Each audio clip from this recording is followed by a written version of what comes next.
Renunciar à diferença entre o que se quer ouvir e o que de fato é verdadeiro é uma maneira de se submeter à tirania. Essa recusa à realidade pode parecer natural e agradável, mas o resultado é o seu fim como indivíduo e assim o colapso de qualquer sistema político que dependa do individualismo. Segundo constataram os estudiosos do totalitarismo, como Viktor Klemperer, a verdade morre de 4 modos. O primeiro modo é a hostilidade aberta à realidade verificável, apresentando invenções e mentiras como se fossem fatos. O atual presidente dos Estados Unidos, Donald Trump, faz isso com uma frequência elevada e num ritmo intenso.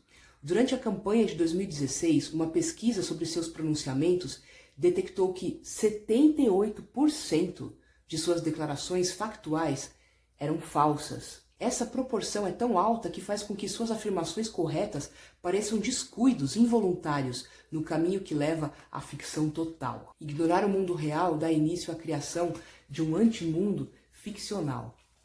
É interessante esse fato sobre o jeito do Donald Trump de fazer política, porque isso lembra muito o Bolsonaro. Existe um site chamado aosfatos.org que contabiliza o número de afirmações imprecisas ou falsas do nosso presidente. Em pouco mais de 539 dias de governo, esse número vai mudando sempre, né? Foram mais de 1.300 afirmações falsas. Ele gosta muito de seguir o estilo do presidente norte-americano Donald Trump. Várias reportagens já foram feitas a respeito. Se não me engano, a Folha de São Paulo tem até um bolsômetro, uma coisa assim, que também acompanha o número de afirmações falsas ou inverídicas, imprecisas do presidente. Em uma determinada reportagem que eu vou linkar aqui embaixo, tem uma conta de que ele diz uma mentira a cada 4 dias. O segundo modo de assassinar a verdade é o encantamento xamanista. Como notou Klemperer, o estilo fascista baseia-se na repetição interminável, destinada a tornar o ficcional plausível e a conduta criminosa desejável. O uso sistemático de apelidos como Ted Loroteiro ou Hilary Fajuta substitui certos traços de caráter que poderiam ser com mais propriedade atribuídos ao próprio presidente Donald Trump. Entretanto, mediante uma repetição embotadora no Twitter, o presidente americano conseguiu transformar indivíduos em estereótipos, aos quais muitas pessoas aderiram em altos brados. Em comícios, os gritos repetidos de "construa esse muro e ponha na cadeia" não descreviam nada que o presidente tivesse planos específicos para fazer, mas sua fanfarrice criava uma conexão entre ele e seu público. O terceiro modo é o pensamento mágico, ou a adoção aberta da contradição. A campanha do presidente envolveu promessas de redução de impostos para todos, eliminação da dívida pública e aumento dos gastos em políticas sociais e defesa nacional. Essas promessas estão em clara contradição umas com as outras. Como é que você reduz impostos para todos e ao mesmo tempo propõe um aumento de gastos com políticas sociais e segurança nacional? É como se um fazendeiro dissesse que vai pegar um ovo no galinheiro, primeiro cozinhá-lo e servi-lo à sua mulher, depois fritá-lo e servi-lo aos seus filhos, e por fim devolvê-lo ao galinheiro intacto e vigiá-lo até que o pintinho nasça. Aceitar inverdades tão radicais exige um abandono da racionalidade. As narrativas de Klemperer sobre como perdeu amigos na Alemanha em 1933, devido a discussões sobre o pensamento mágico, parecem hoje assustadoramente atuais. Um de seus ex-alunos fez-lhe um apelo para confiar em seus sentimentos e sempre se concentrar na grandeza do Führer, e não no incômodo que está sentindo no momento. 12 anos mais tarde, após todas as atrocidades e no fim de uma guerra que a Alemanha tinha claramente perdido, um soldado amputado disse a Klemperer que Hitler nunca disse uma só mentira. Eu acredito em Hitler. O último modo é a exploração indevida da fé. Isso envolve tipos de afirmações autodivinizantes que o presidente fez ao dizer "só eu posso resolver isso", ou então "eu sou a voz de vocês".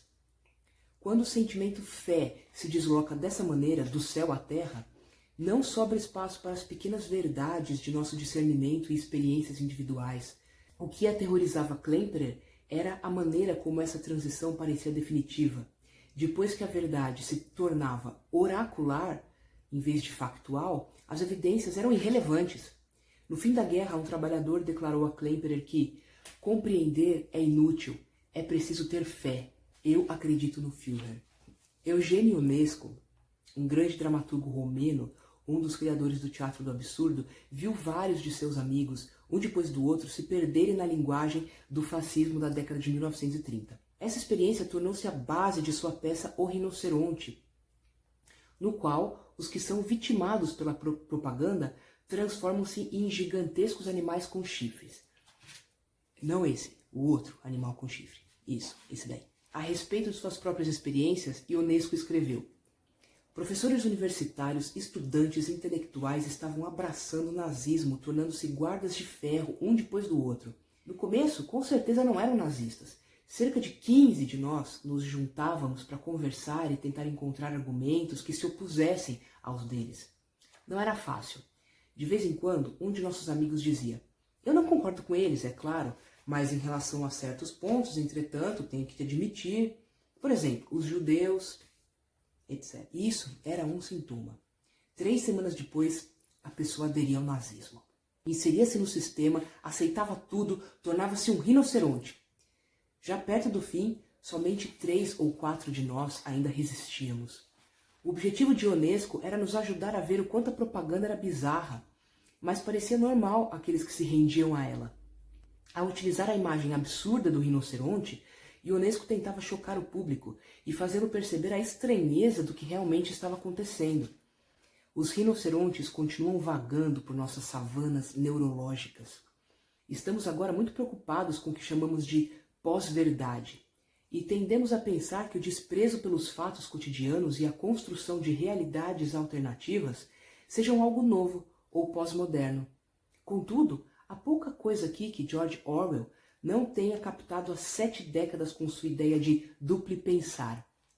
Dentro dessa filosofia, a pós-verdade restaura precisamente a postura fascista em relação à verdade. E é por isso que nada neste mundo espantava Klemperer ou Ionesco. Os fascistas desprezavam as pequenas verdades da experiência cotidiana. Amavam palavras de ordem, que ressoavam como uma nova religião, e preferiam mitos de criação à história ou ao jornalismo. Interessante isso, né? Usavam os novos meios de comunicação, representados na época pelo rádio, para criar uma propaganda que apelasse aos sentimentos antes que as pessoas tivessem tempo para pensar. E hoje, como naquela época, muitas pessoas confundiram a fé num líder cheio de enormes defeitos com a verdade sobre o mundo em que todos vivemos. A pós-verdade é o pré-fascismo.